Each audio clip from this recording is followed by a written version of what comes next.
jangan abaikan kesempatan untuk bisa melayani. Di dalam gereja bermula di sini. Kalau Anda memperoleh kesempatan, ambil itu. Sebab sekali lagi ada berkat-berkat yang Tuhan berikan ketika kita melayani, yang Tuhan tidak berikan ketika kita tidak memberi diri. Kalau Anda belum subscribe di channel ini, segera, supaya Anda bisa mengikuti terus rema-rema dari Roh Kudus ya. 1 Samuel pasal 17 ayat 12 sampai ayat 23. Kali ini saya tidak akan provide poin-poinnya, saya tidak rangkumkan. Jemaat sudah dewasa, bisa catat sendiri rema-rema yang diterima. Nanti saya bacakan ayat per ayat, saya berhenti di mana. Kalau diterangi Roh Kudus, saya jelaskan di situ. Nanti catat sendiri ya, yang penting dengarkan.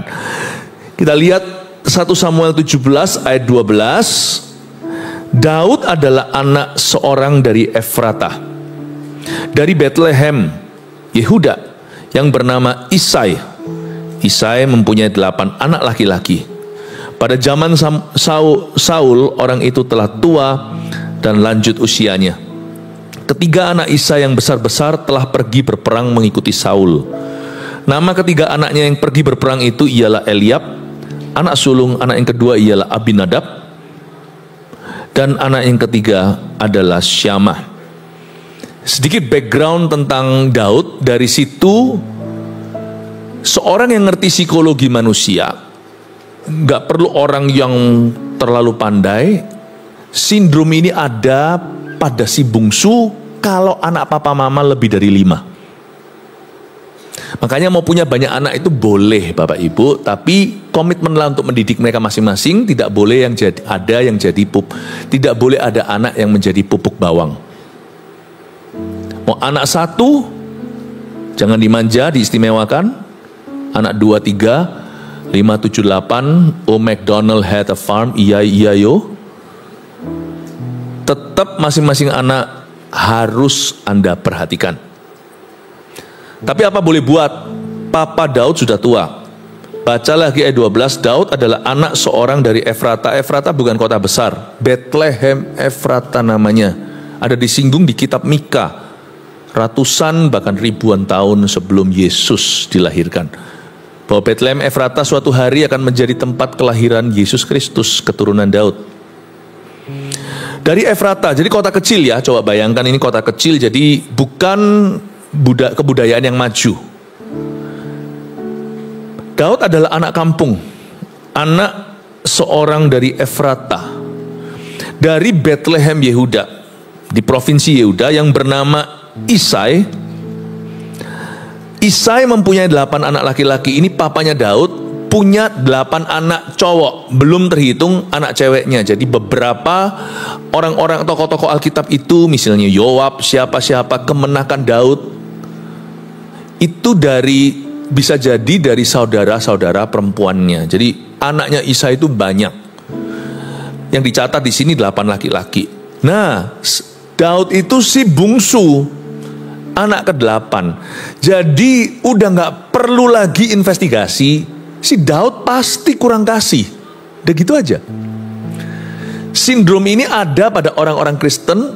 Sekalipun dia lahir baru, kalau hatinya gak pernah pulih, dia akan terus terpancing untuk pembuktian diri. Nah, kita gak boleh masuk di dalam pelayanan, dan juga tidak akan baik kita masuk dalam pekerjaan dengan motivasi yang salah untuk membuktikan diri. Itulah sebabnya orang-orang di dalam dunia dagang, kalau mereka sukses, tapi kalau hatinya yatim piatu, hatinya seolah-olah tidak ada orang tua, padahal orang tuanya lengkap. Dia merasa kurang kasih, kurang perhatian, kurang pujian. Nanti waktu dia berhasil alias kaya, muncullah yang namanya sindrom OKB, orang kaya baru. Dalam pelayanan juga sama.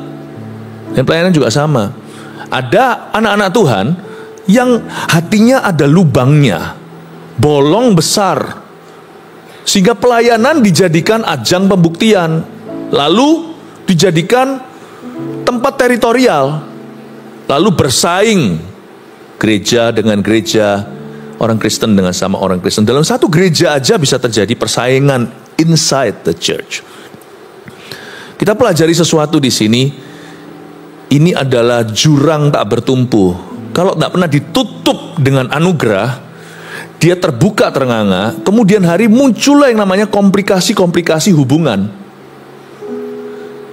Nah, nanti masuk dalam pernikahan dengan psikologi yang demikian, jiwanya itu nggak pernah pulih sekalipun rohnya sudah diselamatkan. Dia nggak pernah konfrontasi lubang-lubang hatinya. Nanti jadi dalam pernikahan, pasangannya terus disuruh memberi dia rasa aman.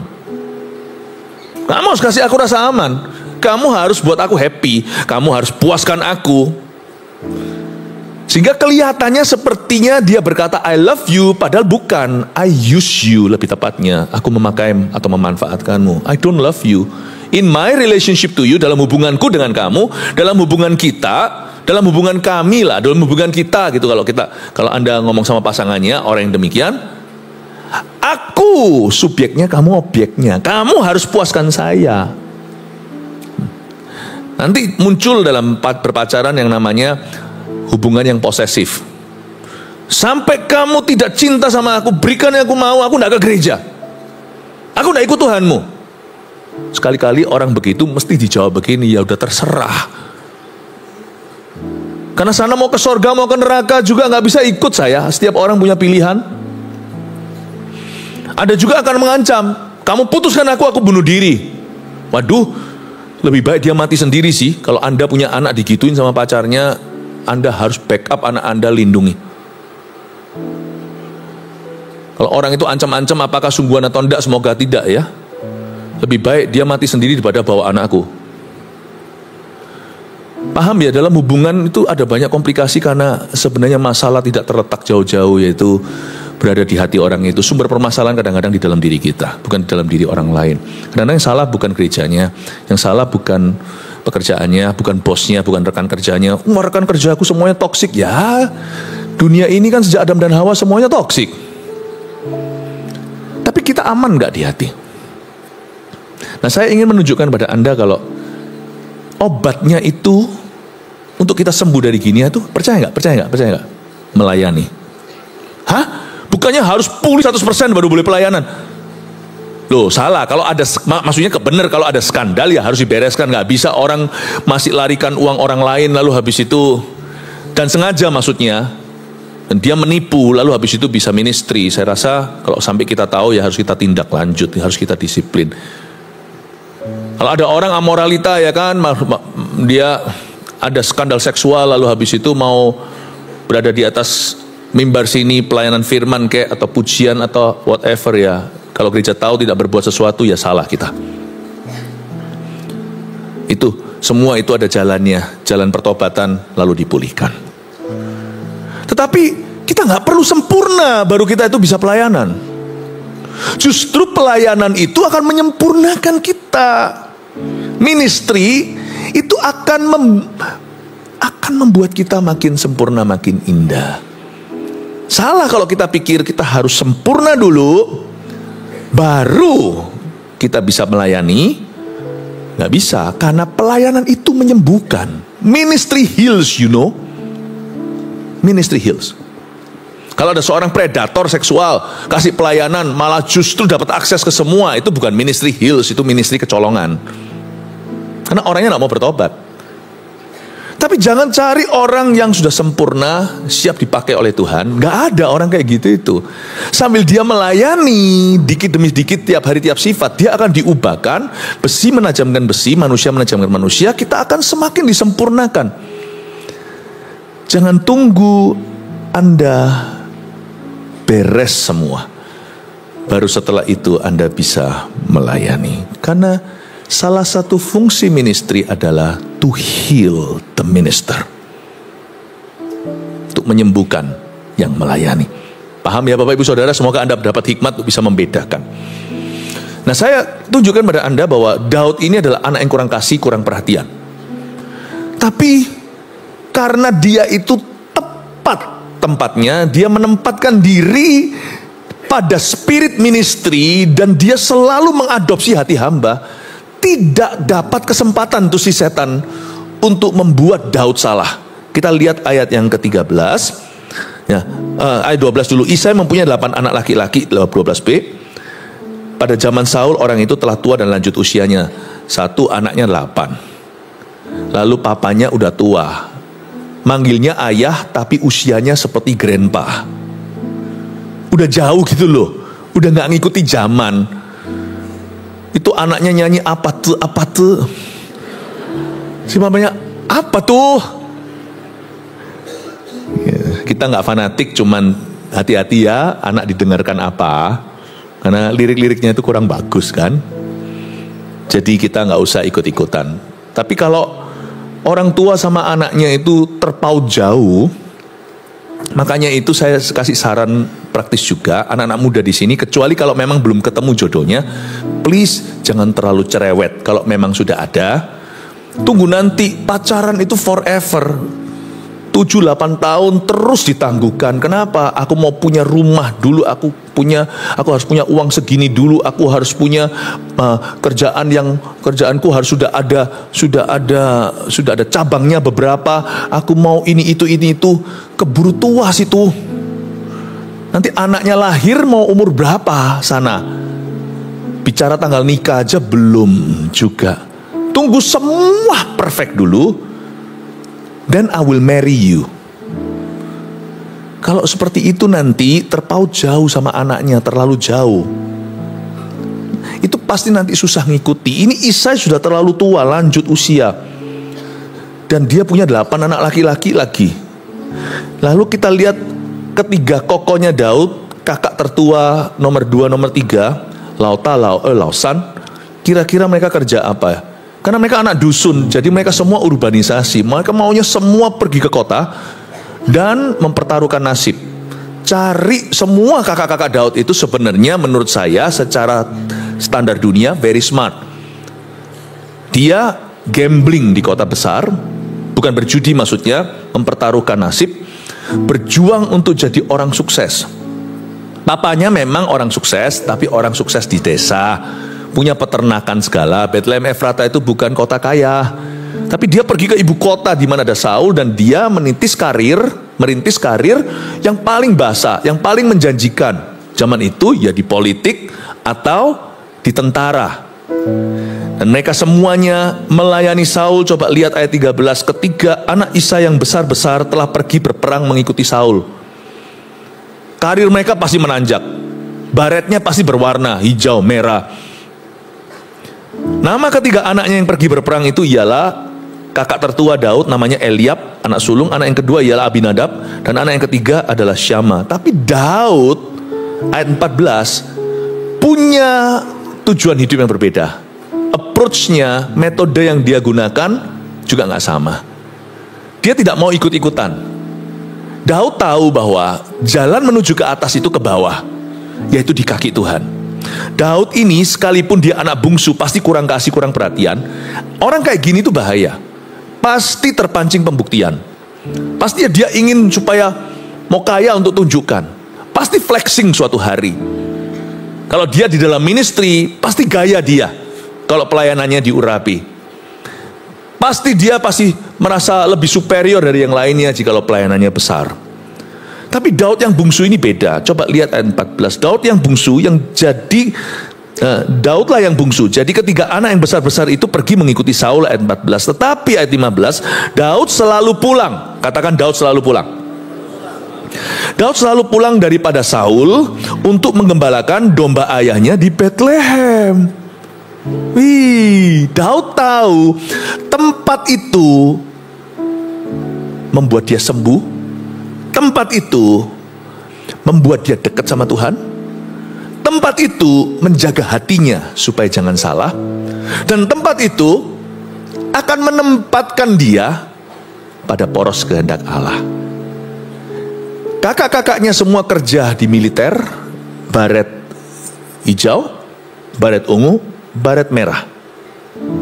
Daud menempuh jalur yang berbeda. Dia seorang worshipper.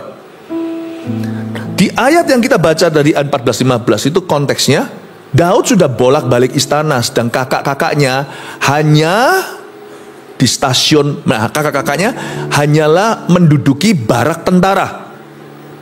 Daud cari dulu kerajaan sorga dan kebenarannya. Daud ini kerjanya di istana. Kalau Anda lihat pasal sebelumnya, tidak usah dibuka.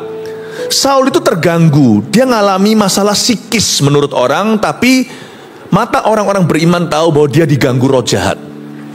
Dia minta sama pegawai-pegawainya, carikan aku musisi. Gak usah band, carikan saya seorang solois yang bisa buat aku rasa tenang. Lalu mereka berkata, ada satu anak muda itu gagah perkasa.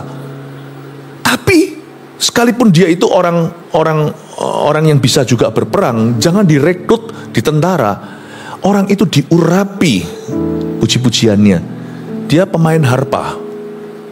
Dan Daud keluar masuk istana dipanggil setiap kali Saul diganggu roh jahat. Dia cereng-cereng, dia nyanyi. Dan Saul merasa nyaman. Dan Alkitab menjelaskan apa yang sesungguhnya terjadi, bahwa roh jahat itu undur ketika Daud nyanyi. Jadi kakak-kakaknya nggak tahu ada iri nggak ya? Kami itu banting tulang mati-matian, naiknya itu pelan-pelan. Naiknya itu meter. Kamu belum apa-apa, cuman menyembah langsung naiknya itu kilometer. Top-topnya kami hanya sampai barak tentara. Taruhlah markas besar lah mabesnya. Kamu jereng sekali langsung berakhir di istana. Jalurmu beda. You see, berapa waktu yang lalu kan saya khotbah yang di streaming di sini juga sebelum Breakfast with God. Saya ajarkan kuasa pujian. Jangan kau anggap remeh, hai pengusaha. Berlutut di dalam ruang doamu atau di dalam gereja memuji dan menyembah Tuhan. Itu membuat jalurmu jadi beda. Saya tidak berkata kalau kita boleh manipulasi, kita memuji menyembah itu demi dapat sesuatu dari Tuhan yang kita sembah, bukan.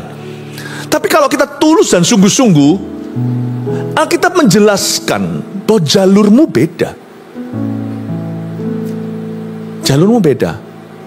Jangan diremehkan kuasa pujian. Dulu waktu saya baru sekolah teologi, waktu saya pelayanan di gereja kecil di Kanada, berapa om tante di sana itu susah, khususnya para om semuanya. Mereka berkata, biarin lah yang tante-tante, biarkan. Dia ngomong gini sama saya, ada satu om ngomong sama saya, biarkan tante, istrinya yang doa. Om ini banting tulang, kerja aja. Loh, om, itu gak konflik loh. Saya ngomong gitu, padahal saya lahir baru. Itu gak konflik. Ya, kamu kan masih anak muda, belum tahu susahnya kerja.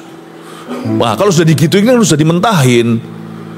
Kita harus bisa menerima nasihat dari siapapun, dari mulut keledai pun, dari mulut anak muda, sekalipun tidak pengalaman. Kalau yang dikatakan benar dan sesuai firman, terimalah. Tapi om itu nggak mau, enggak. Ya. Dia berkata gini, time is money. Dia bercanda, time is money. Let me tell you, saya tentunya nggak akan sebut orang itu siapa, toh Anda tidak kenal. Today he has no money. Today he has no money. If you think time is money, kalau kita kira waktu adalah uang, dan satu-satunya alasan kenapa kita gunakan waktu adalah demi cari uang, jangan kaget kalau uanglah yang akan lari dari hidupmu dulu. Jangan cari kerajaan sorga dan kebenarannya, segala sesuatu dikurangi daripadamu. Lawan kata dari firman itu. Saya selalu ingatkan tentang Jepang. Banyak orang pergi ke sana sekarang yen murah, itu jalan-jalan. You see, orang Jepang itu kerjanya mati-matian. Jam 11 itu masih nyala itu perkantoran. Dan mereka nyala itu bukan hanya lampunya dinyalakan supaya nggak kemalingan, bukan. Orang-orang di dalam masih jas-jasan. 11 malam. My question is, where is the money?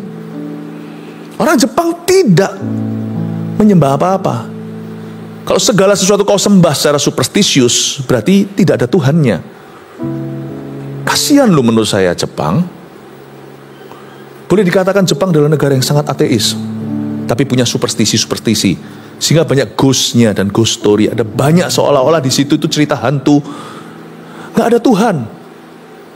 Where is the money? Mana uangnya? Makmurkah?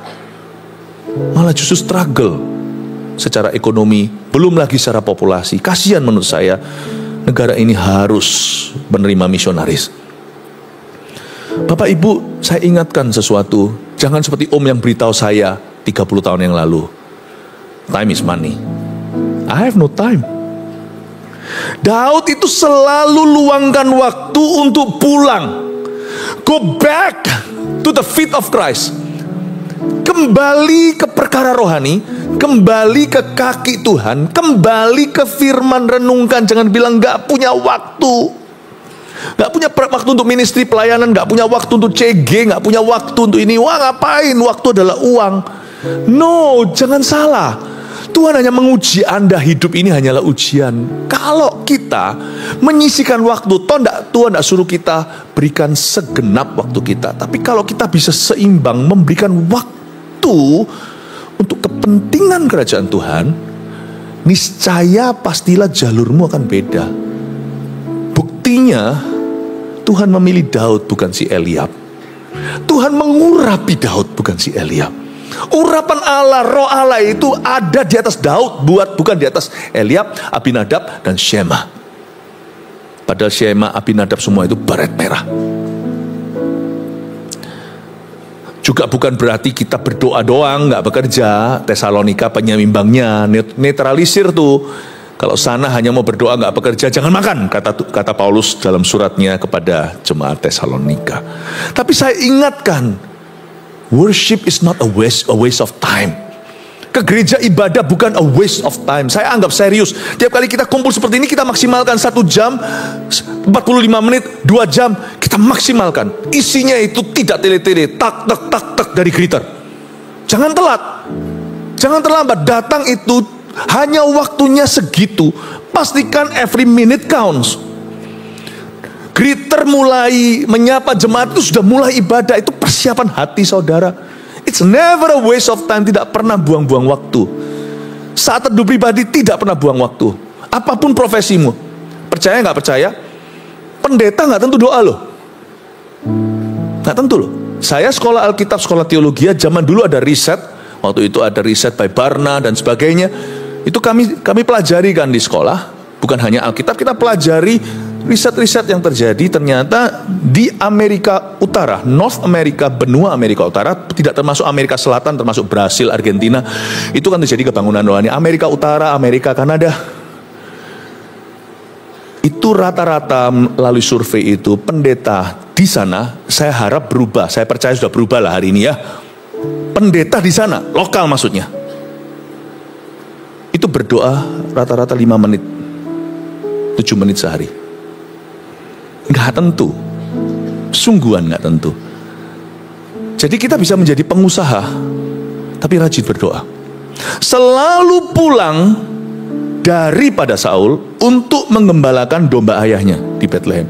Daud itu udah kerjanya di istana, tapi weekend dia selalu pulang, tanggalkan jubah kebanggaannya, lalu dia pakai baju penggembalaannya, melayani secara sederhana. CG, gak peduli profesi Anda, tiap minggu selalu ada hari, bukan weekend. Kalau CG itu weekday, CG itu hari biasa di tengah-tengah minggu. Anda menanggalkan jubah tentara Anda, kalau di sini ada aparat, menanggalkan jubah PNS Anda, pegawai negeri, atau pengusaha, atau ibu rumah tangga, selalu melulu tentang suamimu dan anak-anakmu, itu kau tanggalkan hari CG itu. Selalu pulang. Padahal CG kan pergi ya, kecuali kalau diadakan di rumahmu. Selalu pulang itu selalu go back ke Tuhan dan perkara-perkara Tuhan. Benteng-bentengannya itu ke situ, balik lagi ke situ. Selalu pulang daripada Saul, daripada duniamu. Selalu pulang untuk menggembalakan domba-dombanya ayahmu di sorga. Selalu balik ke sana. Daud itu every week, tiap minggu selalu kembali dari Saul, dari istana, untuk menggembalakan domba ayahnya Isai. Anda dan saya juga diberi kesempatan weekday maupun weekend, tengah minggu untuk penggembalaan. Weekend akhir pekan adalah untuk celebration atau perayaan. CG-CG kumpul di ibadah. Connecting time di sini sama-sama kita kebaktian. Kalau yang satu itu pulang untuk menggembalakan, dan hari Minggu seperti ini Anda pulang atau kembali welcome home di gereja untuk di church. Amin Bapak Ibu Saudara. Di gereja ini saya bersyukur saya tidak menggembalakan jemaat sendirian. Anda semuanya CGL ke atas turut menggembalakan. Tahukah seorang CGL itu seorang gembala mini? Sorry ya kalau saya ngomong gini, itu bukan merendahkan, itu justru mengeluhkan. Anda juga seorang gembala loh, dalam skalanya itu, sekalipun bukan pendeta. 10 yang di bawahmu, 14, 7 orang. Mungkin baru belah, sisa 5. Saya tidak gembalakan sendirian. Di gereja ini ada daud-daud lain yang turut menggembalakan. Bedanya hanyalah kami menjadi supervisi, kami yang menjadi visionarisnya, kami yang ingin impartasikan visi Tuhan, kami punya otoritas rohani lebih. Tapi fungsinya kita sama. Setiap CGL itu turut menggembalakan domba-dombanya. Kita ini orang yang selalu kembali untuk menggembalakan domba-dombanya Bapa di sorga loh, domba-dombanya Yesus. Saya sebenarnya pada waktu pulang ke Indonesia tahun 98 waktu kerusuhan itu saya pulang. Saya pulang atas kehendak saya, kehendak Tuhan tentunya. Saya sudah berdoa. Saya pulang itu bukan karena terpaksa, saya sudah di luar negeri kok. Saya pulang tuh lawan arus 98. Kalau Anda sudah ada di luar, Anda tidak akan kembali bulan Mei. Saya terbangnya 14 Mei, 13 Mei kerusuhan, 14 Mei saya terbang keluar dari Kanada. Bisakah saya cancel? Bisa, wong di mana-mana beritanya rusuh. Tapi waktu itu saya belum mengerti hati Tuhan penuh. Saya merasa seperti hired hand, seperti tangan yang dipinjam, seperti upahan lah. Saya seperti seorang yang Tuhan kontrak sebentar. Saya tulis di agenda saya tahun 98. Agenda saya masih kecil dulu karena belum sesibuk ini. Agenda saya besar sekarang. Saya tulis di sini, setelah tugasku selesai, aku mau lagi tinggal di luar negeri. Karena saya tidak tahan debu. Bukan manja ya, kalau saya pulang ke Indonesia itu selalu sinusitis. Karena di sini itu debunya banyak. Ya mungkin karena tropis. Ini saya kira begitu.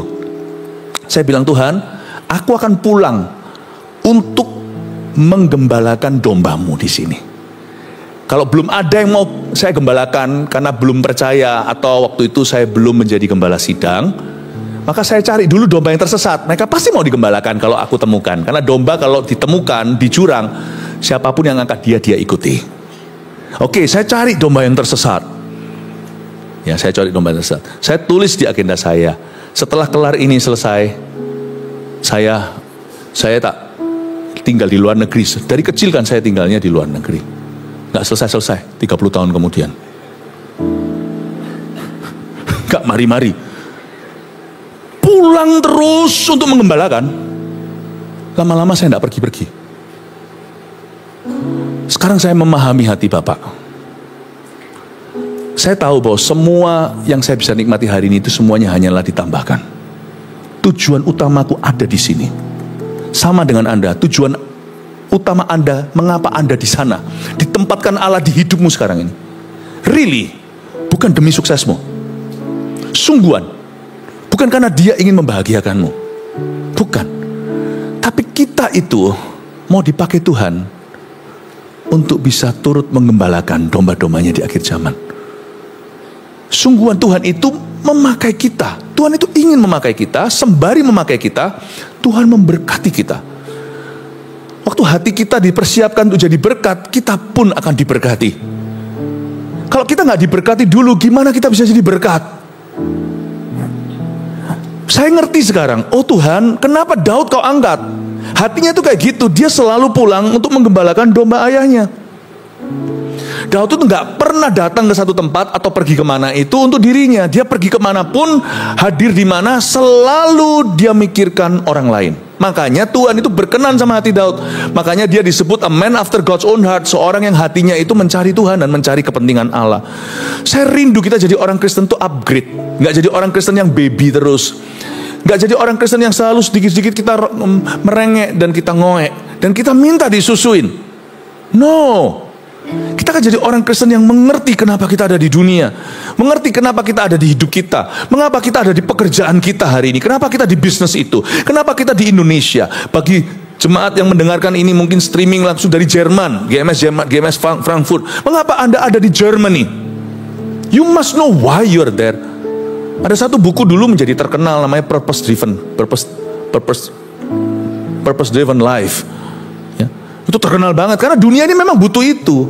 We often find ourselves having no purpose, just going through the motions of life.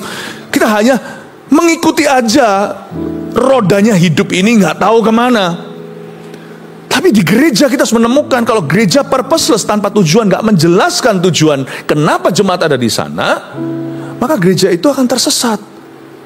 Kalau gereja tidak bisa menjelaskan tujuan hidup seseorang, maka gereja itu kehilangan keasinannya. Dengan apa diasinkan? Kalau garam itu sudah nggak asin, ya dilempar ke tanah. Bapak ibu saudara, saya ingin kita mengerti why, kenapa kita ada di hidup ini. Saya paham sekarang. Karena itu sekarang agenda saya 98 sudah saya museumkan. Saya nggak pernah turn to that page, saya coret di sana. Saya pulang. Nggak akan pernah pergi lagi sampai mati kalau Tuhan izinkan. Nggak akan pernah. Now I understand my life's purpose. Karena dulu saya inginnya just for me. Sinusitis, aku mau happy. Udara lebih bersih. Gimana gini gitu. Mana yang kerasan untuk aku? Pembelahan itu ke kanan-kanan juga bisa. Pembelahan, aduh kok jadi sepi CG-nya. It's always about you. It's always about me, right? It's about our happiness. Jadi sedikit. Tadinya dari 30 banyaknya asiknya rame-rame, sekarang dibagi jadi 3. Sekarang masing-masing tuh bagi jadi 4, sisa 7. Waduh, gak seru. Gak seru for you, seru bagi Tuhan. Karena berarti ada ruang untuk domba-domba tersesat menjadi bagian dari domba-domba yang digembalakan. Saya ngerti sekarang. Ketika saya paham poin ini, saya berkata, alright Lord. Saya coret. Saya pulang. Dan saya tidak rencana pergi sampai akhirnya. Karena bagaimana mungkin Tuhan? Aku pulangin kan untuk mengembalakan dombamu. Dan aku bukan gembala upahan. Ini adalah hubungan. No, saya coret. Detik saya coret, itu sungguhan. Sinusitis saya sembuh. Sini Pak, sini debu saya hirup sekarang. Sini Pak, sini sepatumu. Debunya saya tahan. Mungkin baunya tidak. Saya sembuh. Sinusitis saya waktu masih kecil itu dulu saya hampir dioperasi. Karena hidung saya ini bengkok. Anda lihat nggak? Nah, sungguhan, coba lihat ini. Kalau sampai suatu hari hidung saya lurus, berarti saya baru pulang dari Korea. Ini agak bengkoknya loh, ini loh, coba lihat ini, ya, ada bengkoknya. Mungkin dulu karena berantem berkelahi gitu ya, jadi bengkok. Saya nggak tahu lah. Pokoknya kalau saya itu flu, habis lah. Sekali flu sudah pasti antibiotik. Dan kalau flu itu selalu masuk ke sana dan nyimpen di sini sakitnya ini. Saya mau dijeduk-jedukin sini sama sini, sinus. Dan saya langganan sinus setahun itu mesti 4-5 kali so pasti. Dan kalau saya setiap bulan itu 2 bulan sekali itu sinusitis cukup parah, sakit sekali, sudah rasanya aktivitas buyar semua. Detik saya ngerti itu, hatiku bukan upahan lagi, aku paham purpose driven life. Hidupku bertujuan. Aku tuh selalu pulang untuk menggembalakan domba. Memang akhirnya jadi gembala sidang. Menggembalakan domba itu tidak perlu jadi gembala sidang. Anda juga turut menggembalakan. Anda pegang 7 orang. Itu Anda menggembalakan jiwa loh. 1 orang itu harganya Kalvari loh, Yesus mati. Itu yang Anda pegang itu bukan barang mewah. Itu anak mewahnya Tuhan. Sekalipun sekarang masih packagingnya orang berdosa. Itu orang mewahnya. Tuhan tinggal 99 untuk dapatkan 1 orang itu. 1/7-mu itu. Anda turut menggembalakan. Sekarang saya ngerti, detik saya ngerti. I was healed. Sampai sekarang saya gak pernah sinusitis. Sungguhan gak pernah. Jarang malahan flu. Jarang banget. Saya ngerti, Tuhan, you heal me so that I could be effective. Supaya saya bisa efektif untuk melayani dombamu. Sama, kita ini sama. Saya itu tidak lebih dari Anda. Cuman talentanya beda. Sama purpose-nya. Kita itu pulang untuk menggembalakan kambing domba Tuhan. Loh, kok kambing domba toh Pastor Philip, kok nggak cuma domba? Nanti Anda lihat Daud menyerahkan kambing dombanya pagi hari kepada penjaganya karena dia harus pergi bawa roti untuk kakak-kakaknya di medan perang. Gak semua yang kita gembalakan itu domba semua. Percayalah, masih ada yang kambing. Dan kalau saya ngomong gini, jangan kita itu mikir siapa-siapa, jangan. Kita itu hanya bisa evaluasi diri. Kambing pun perlu digembalakan supaya bisa jadi domba. Nggak semua orang itu mudah. Really, people say, orang berkata 1000 orang, kalau Anda memimpin 1000 orang itu berarti Anda punya 1000 masalah, itu sungguhan. Tapi orang biasanya nggak fair, lihat negatifnya, dasar manusia itu selalu pesimis. Tapi juga ada 1000 potensi. 1000 orang punya 1000 teman itu 1000 pusing kepala, betul, tapi punya 1000 kenikmatan juga. Indahnya punya teman, indahnya punya teman baru, indahnya punya saudara seiman, indahnya punya saudara sevisi. Lihat orang kanan kirinya, Anda saudara sevisiku. Kasih tepuk tangan untuk Tuhan. Saya harap Anda nangkep ya. You need to have this purpose. Kalau enggak kita akan lupa. Bahkan saya curiga loh. Saya sempat sakit terus saya sembuh tuh curiga nih. Boleh kan saya mikir gini? Loh, saya tahu Tuhan mengasihi saya. Tapi saya kalau dibanding Tuhan mengasihi saya seorang dengan mengasihi ribuan jemaat GMS ya. Tentunya ribuan jemaat GMS lebih dikasih ya. Jumlahnya lebih banyak. Saya satu orang 100%. Kalau semua ini masing-masing kasih 100% ya. Ribuan persen saya kalah. Jangan-jangan saya juga jadi sehat. Itu juga karena Tuhan mikirkan Anda. Saya ini orang hoki sekali. Beruntung sekali. Apa-apa ketemu dini. Mau tahu kenapa? Mungkin karena Tuhan itu ngeman Anda. Saya itu beruntung loh bisa melayani. Karena dalam pelayanan itu ada berkat untuk saya yang saya tidak minta. Ada berkat yang saya tidak bisa cari dan saya tidak usah usahakan. Orang dunia bilang hoki, bukan. Itu perkenanan Allah. Perkenanan Allah akibat pelayanan. Because of ministry. Makanya jangan cabut keluar dari sebuah perjanjian pelayanan, karena itu nanti yang rugi, bukan ministry itu. Sebab ketika kita keluar, kursi itu akan segera diisi. Tetapi kitanya yang kehilangan sesuatu. Nah, saya percaya church is not membership sebenarnya. Church is covenant. Church is covenant. Saya dulu waktu di church itu covenant, kan gereja itu bukan hanya rumah Tuhan, rumah ibadah, tapi juga rumah visi. Dulu waktu saya belum pulang Indonesia, saya kan di Kanada, gereja Indonesia kecil, bukan GMS nih, kan tempat saya bertobat. Kita habis retreat di Amerika, perbatasan, pulang Sabtu malam. Jadi Minggu ditiadakan ibadahnya, karena semua gereja jemaatnya hanya 30-50 orang. Jadi kalau sudah retreat semua habis sudah.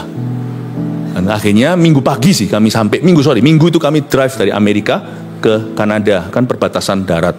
Sampai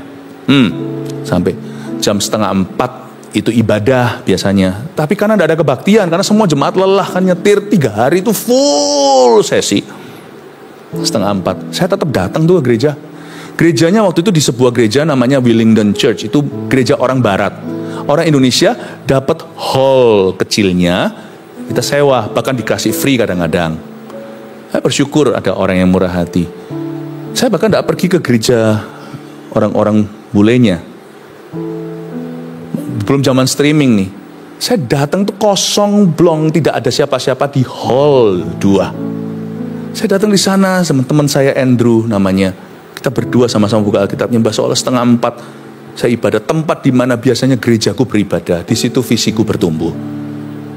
Saya bahkan tidak ke situ. Karena saya nggak ngerti, sama-sama firman saya tahu, tapi saya bukan sesuatu di mana continue untuk aku untuk bertumbuh. Saya di sana, saya baca Alkitab, saya renungkan, saya buka-buka catatan gembala saya dulu minggu lalu, apa saya renungkan kembali, makan makanan yang sama, tapi dengan hati yang diperbaharui. You see, when you are committed, waktu kita komitmen kepada a group of people sebagai ladang penggembalaanmu, itu tempat yang kau selalu sebut kau pulang. Dan di tempat itu imanmu secure, imanmu bertumbuh. Bapak, Ibu, Saudara, mari di tahun 2025 ini gereja ini berdiri untuk manusia-manusia yang Tuhan panggil. Saya berdoa supaya Anda tidak menjadi manusia yang hanya sekedar dipanggil, banyak yang dipanggil, sedikit yang dipilih. Saya berdoa supaya Anda menemukan tempat pemilihan Anda. Pelayanan di sini, ini Servolution sedang diadakan. Ayo segera, kalau Anda sudah ber-CG kan sudah qualified. Anda sudah ikut MSJ, My Spiritual Journey, kelas-kelas dasarnya untuk kelengkapan. Itu bukan persyaratan saja, tapi kelengkapan. Ayo datengin nanti Servolution itu. Anda lihat pelayanan apa kira-kira yang Anda bisa bantu. Karena bukan hanya masih ada lowongan, masih ada kebutuhan. Dan kalau Anda belum ikut CG, jangan jadi seorang jemaat yang hanya datang pergi. Karena rumah ini bukan hanya rumah ibadah, gereja itu rumah pengembalaan, tempat Anda pulang seperti Daud. Dan ketika Anda datang ke sini, berikan dirimu tertanam. Ya, aku mau tertanam. Mungkin Anda jangan bosan-bosan untuk mendapatkan seruan seperti ini. Karena itu bagus untuk Anda. Ini bagus untuk Anda. Tertanamlah. Nanti pergilah ke welcome lounge kalau tidak ada altar call. Nggak usah kita pakai trik gimana caranya menjebak. Nggak perlu. Kita punya kaki, kita bisa datang, bisa pergi. Pergi ke welcome lounge nanti. Tadi Pastor Philip ngomong gini, hati saya tergugah. Saya orang baru, saya baru di sini berapa minggu atau mungkin berapa bulan atau baru aja datang. Saya kepingin bergabung, bukan hanya beribadah, saya ingin bertumbuh di ladang pengembalaan ini. Ini tempat yang nanti bagi saya tempat pulang untuk turut menggembalakan. Mungkin saya belum siapa-siapa, belum apa-apa, saya belum bisa. Saya belum dewasa rohani pula. Tapi saya mau bertumbuh supaya suatu hari saya turut berguna untuk menggembalakan kambing dombanya Tuhan lewat GMS tercinta. Recruit me. Pergi ke welcome lounge, pasti disambut. Oke, namanya apa, alamatnya gini, nanti kami akan hubungi, nomor WA-nya dan sebagainya, nomor teleponnya, kami akan hubungi. Ke welcome lounge, pasti akan ketemu. Ya, nggak usah diseret ke welcome lounge, pasti ketemu. Ya, nanti kalau Anda lihat di dalam welcome lounge itu ada wastafelnya, ada toiletnya, tempat duduk. Itu bukan welcome lounge, Anda salah masuk, itu toilet. Tapi kalau Anda masuk ada orang tertawa tersenyum, hey welcome home, lalu segalanya, lalu mereka ada formulir segalanya, ada kursi, mereka sudah siap untuk sambut Anda. Nah itu betul, ya. Mereka duduk di kursi bukan di toilet. Haleluya. Amin. Lanjut lagi ya. Ayat yang ke-17. Oh, ayat 16, sorry. Orang Filistin itu maju mendekat pada pagi hari dan pada petang hari. Demikianlah ia tampil ke depan 40 hari lamanya. Singkat cerita, Goliat sedang mencemoohkan umat Tuhan. Wah, ngamuk-ngamuk dia. Tapi jangan dengarkan. Musuh itu bisa koar-koar. Itu ancaman saja. Dia tidak ancaman kosong. Dia bisa sungguhan membunuh. Tapi Tuhan tidak izinkan. So don't worry. Kalau kita hatinya itu pada Kristus, Tuhan tuh sanggup melindungi kita. Ayat 17. Isai berkata kepada Daud anaknya, ambillah untuk kakak-kakakmu berti gandum ini seefah, dan roti yang 10 ini bawalah cepat-cepat ke perkemahan kepada kakak-kakakmu. Dan baiklah sampaikan keju yang 10 ini kepada kepala pasukan 1000. Tengoklah apakah kakak-kakakmu selamat, dan bawalah pulang suatu tanda dari mereka, Saul dan mereka itu, dan semua orang Israel ada di lembah terbantin, tengah berperang melawan orang Filistin. Lucu ya, Daud gak tersinggung loh. Kakak-kakaknya itu pergi ke medan pertempuran itu karena dia berasal dari kampung di dusun itu, pasti dielulukan kayak orang pergi berperang. Wah, pahlawan. Daud suruh rantangan. Anda kaget ya? Yang datang, yang pergi untuk berperang, gak menang. Tapi yang diutus pergi untuk melayani, malah bunuh Goliat. You jangan terkejut. Orang yang ambisius secara pribadi malah gak ketemu Tuhan dan gak ada penyertaan. Tapi orang yang berkata, here I am Lord send me, ini aku utuslah aku mau melayani. Orang itu justru disertai. Daud itu disuruh bawa apa? Macam-macam. Saya tidak yakin dia bawa tank-tank tangan. Dia pasti bawa keledai beban. Ambillah untuk kakak-kakakmu, ayat 17, berti gandum. Gandum seeva itu 36 liter. 36 liter itu ya berapa puluh kilo? Itu kantongan. Itu mungkin pakai bag itu. Jadi Daud ini bawa 36 liter gandum itu, papanya itu murah hati. Orang desa yang suka memberi. Saya nggak yakin itu hanya untuk Daud seorang.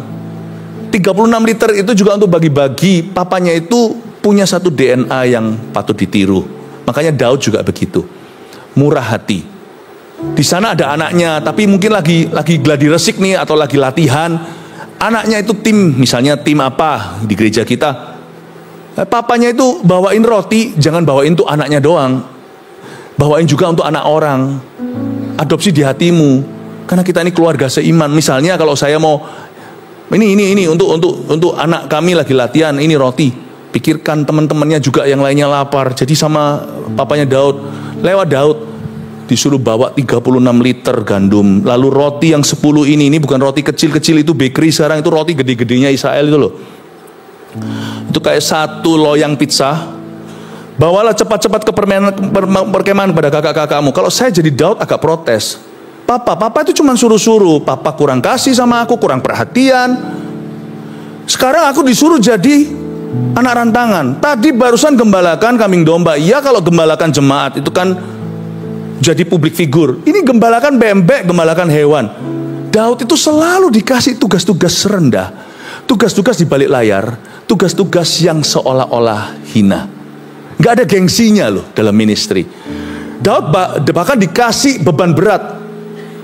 Tahu nggak? Ministry itu beban, sungguhan. Saya akui tidak sangkali. Dengan Anda terlibat dalam pelayanan di CG contohnya, dengan kalau Anda tidak terlibat, hidup Anda itu freelance, nggak terikat, tentunya saya akui hidup ber-CG itu lebih ada bebannya. Pasti ada tantangannya.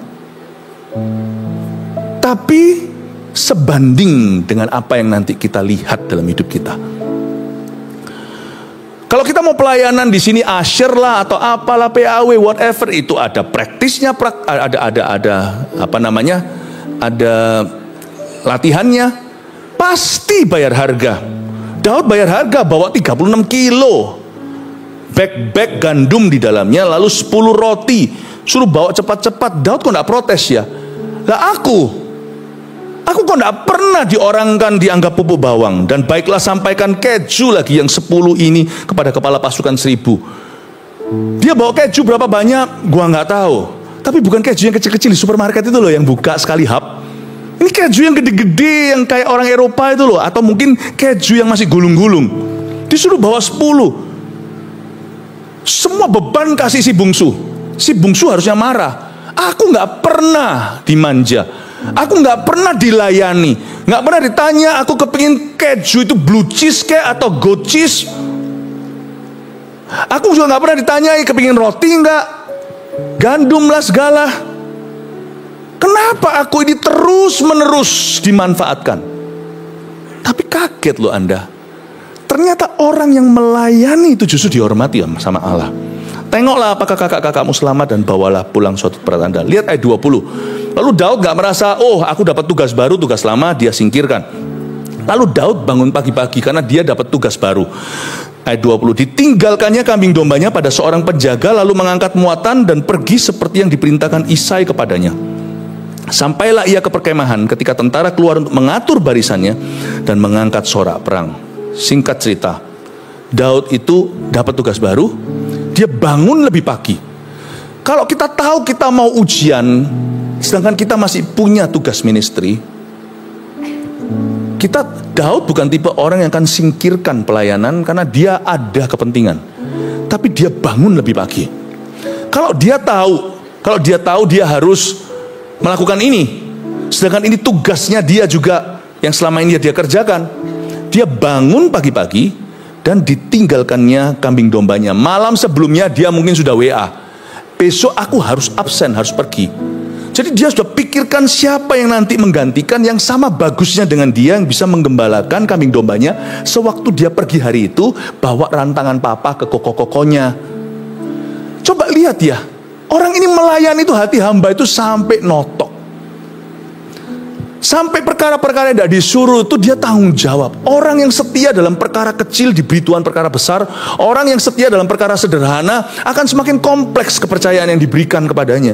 Dia Daud bangun pagi-pagi. Bisa aja aku udah dapat tugas baru, bye-bye. Enggak.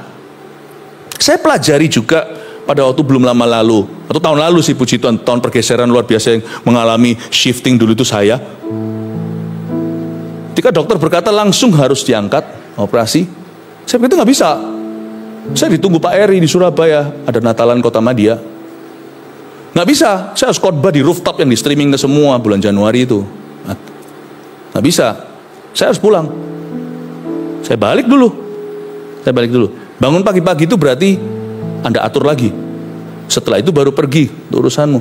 You see, benar, saya terus terang beritahu, ministry membuat kita kurang bebas. Hari apa? Hari CGA dulu aku bisa jalan-jalan. Iya sih, ada harga yang dibayar. Minggu gini maunya,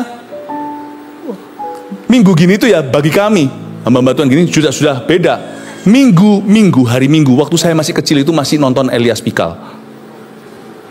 Yang tahu kan masih tahu, kan yang nggak tahu ya sudah.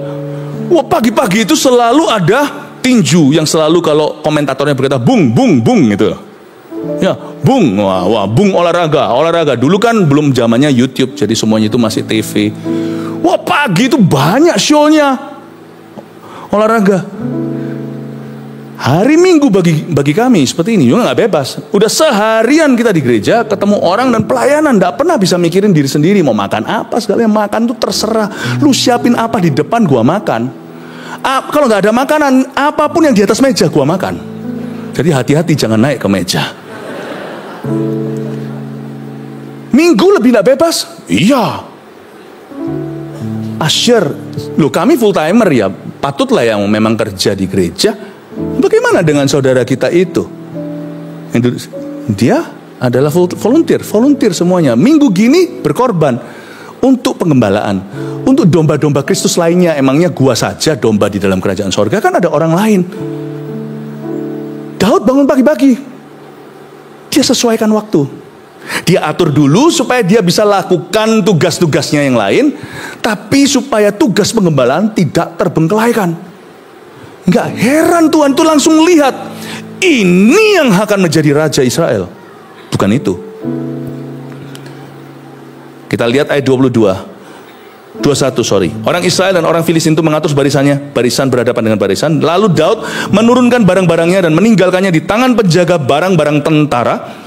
Berlari-lari Daud ke tempat barisan. Sesampai di sana bertanyalah ia kepada kakak-kakaknya apakah mereka selamat. Ayat 22. Udah sampai kan? Wow, ternyata lagi heboh di medan perang. Tapi dia bisa konsentrasi. Tahu nggak, ketika kita mau tahu apakah hati hamba kita itu asli, otentik, atau hanyalah pada saat hidup kita nyaman, itu kelihatan kalau pas kita itu melayani, gangguannya banyak. Heboh gitu loh. Orang lagi perang nih, Goliat lagi ngancam, mereka semua sedang mengambil perlengkapan senjata. Tapi Daud bisa dengan tenang. Coba perhatikan ayat 22. Menurut saya gesture gerak-gerik tubuhnya ini menunjukkan orang ini kalau melayani itu serius. Saya memperhatikan suatu kelebihan pada diri Daud. Di hatinya tidak ada perkara kecil. Semua perkara kecil adalah perkara besar. Kalau itu milik Tuhan, kalau itu berkenaan dengan Tuhan, semuanya. Dia turunkan barang-barangnya dan meninggalkannya di tangan penjaga-penjaga barang-barang tentara. Dia pergi ke lokernya dulu, ambil nomor. Ini untuk kokoh Eliab, ini untuk kokoh Abinadab, ini untuk kokoh Shemah. Lalu yang ini keju 10 ini untuk pasukan 1000, kan di bawahnya ada 1000, ada 10 bendel, 10 keju besar untuk dibagi-bagi, karena ini juga dairy, ini juga bisa memberikan asupan protein. Ini silahkan ditaruh dulu, dapat nomornya dulu, baru lari lihat ada apa ini rame-rame. Waktu dia datang kok buyar semuanya, semua ada di depan situ. Dia taruh dulu, ambil nomor dulu satu-satu. My goodness, I admire David. Saya sangat mengagumi dia.